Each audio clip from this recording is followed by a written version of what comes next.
2 मास जालांबाय मास्टार खासेबो गैया माने पाठदाननि कारणे जोंनो मास्टार हरो आरो रिटायार जायो दा जोङो 2 मास जालांबाय स्कुलाव मास्टार गैया जों दा मास्टार नांथारगौ आरो फरायसालियाव दं फरायसाफोर नाथाय गैया सासेबो फोरोंगिरि माबाया जोंनि गामियाव ओरैबायदि जाहोना गोलैना दोङो जेला मास्टार गैया जोंनो दा मास्टार नांगौ माने स्कुलाव 2 मास जालांबाय मास्टार खासेबो गैया फोरोंगिरि गैयिनि जाउनाव गेलेनानै सम बारहोनांदों फरायसाफोरा আমার স্যার নাই এর কারণে আমি তো খেলি আছে এনআইএ নিউজ করি আছে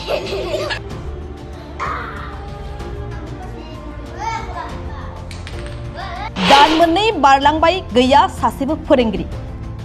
2 मास जालांबाय मास्टार खासेबो गैया माने पाठदाननि कारणे जोंनो मास्टार हरो आरो रिटायार जायो बे नुथाया जादों गंसे बर' बिजोंनि सरकारि फरायसालिनि थासारि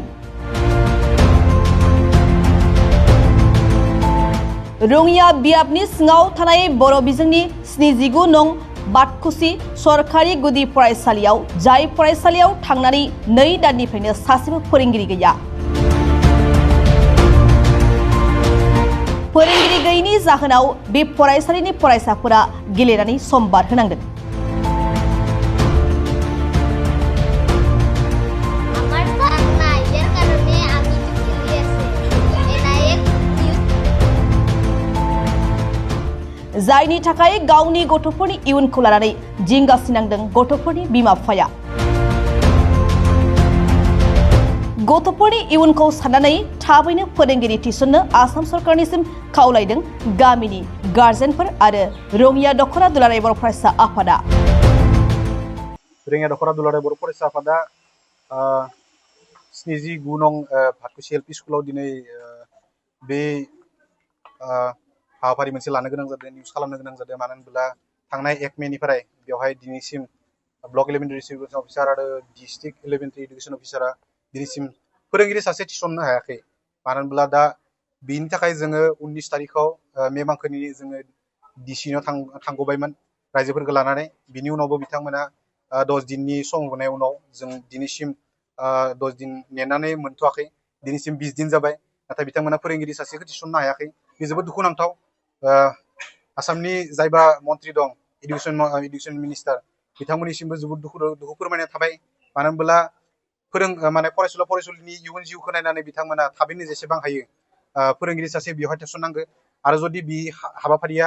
माने फोरोंगिरि थिसननाया फैनाय 48 घन्टानि भितराव जाफुङाबा जोङो रङिया दख'रा दुलाराय बर' फरायसा आफादा रायजोखौ लानानै रङिया नोगोरमायाव आन्दलन खालामगोन गोनां जायोब्ला 31 नं राष्ट्रीय नेशनेल हाइवेआवबो जोङो बेखौ प्रटेस्ट खालामनो बाध्य जागोन नाथाय बिथांमोना जुदि जोंनि खावलायनायखौ थाबैनो लाखिनो हायाब्ला जों बेफोरबायदि खामानि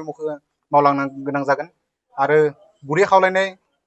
फोरोंगिरि थिसननो थाखाय डिस्ट्रिक्ट एलिमेन्टारि अफिसार कामरुप डिस्ट्रिक्टनि जायबा तपन कुमार कलिता दङ बिथाङाबो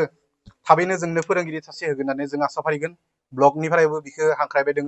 नाथाय रङिया दख'रायाबो हांख्रायनायाव रायजोनिबो हांख्रायनायाव बिथांमोना बे हाबाफारिखौ जेसेबां हायो माने गुसुं खालामबाय दङ बा स्ल'लि खामानिखौबो मावबाय दङ जोंहा बे दुखु फोरमायनाय फैबाय थानाय समाव बे हाबाफारिया माने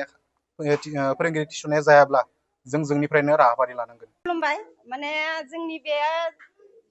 माबाया जोंनि गामियाव ओरैबायदि जाहोना गोलैना दोङो जेला मास्टार गैया जोंनो दा मास्टार नांगौ माने स्कुलाव 2 मास जालांबाय मास्टार खासेबो गैया माने पाठदाननि कारणे जोंनो मास्टार हरो आरो रिटायार जायो दा जोङो 2 मास जालांबाय स्कुलाव मास्टार गैया जों दा मास्टार नांथारगौ आरो गले बेखौनो खावलायो जेला जोङो असम सरकारखौ जोंनो